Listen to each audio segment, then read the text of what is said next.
everyone, I'm Matt. I'm Desiree. And we're bringing you this week's Rising Tide West Coast Swing Guide. This week on the guide, we're continuing our finger spin series and talking about how to style one-footed turns or finger spins for leads and follows.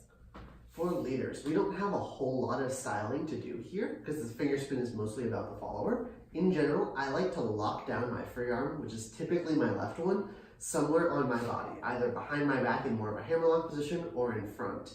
This just keeps me from flailing the arm around as I'm spinning the follower, sort of distracts from the follower's spin. So I can do something where the arm is out, but it needs to be really solid and not moving.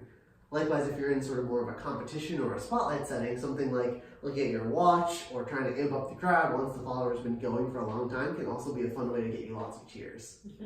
So for our followers, we can do a lot of different things to style a finger spin. We talked about spotting just a little bit. Last time you can spot to give a really crisp look to your finger spin, either spotting somewhere in the room, out to the crowd, or spotting leader.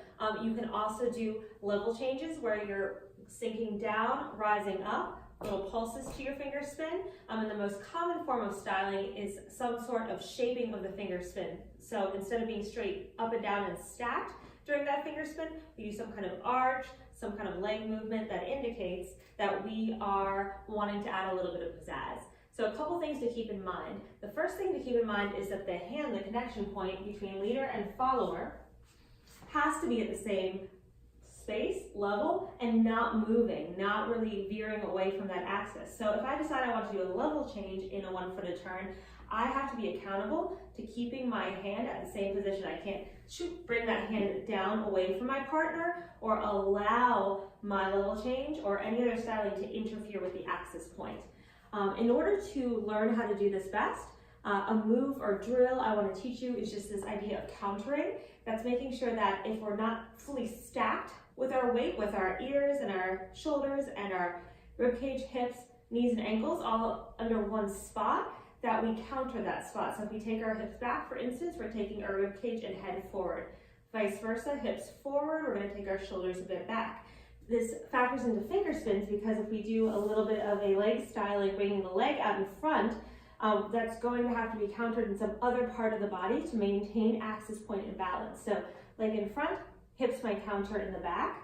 If we take leg in back, we might counter with the rib cage and chest and shoulders coming a bit forward to maintain that balance point. Final note here, a little bit of movement in a finger spin goes a long way. So if all of this shaping feels a little bit overwhelming, know that a simple arm styling while you're spinning looks really dramatic. So I'd start there. To practice countering, what you'll want to do is either just stand on one leg and naturally try to throw yourself off balance and see what happens in the body to counter. Build a little bit of endurance with that. Next step is to do so on the ball of foot, which makes it a bit more tricky. And the final step is to use something like this piece of gym equipment, a balance board, to really, really test your ability to balance on one foot. So you can really use all of those muscles, strengthen them, and practice cultivating that axis point using the board. Altogether, that looks like maintaining the hand while creating some sort of styling with the body.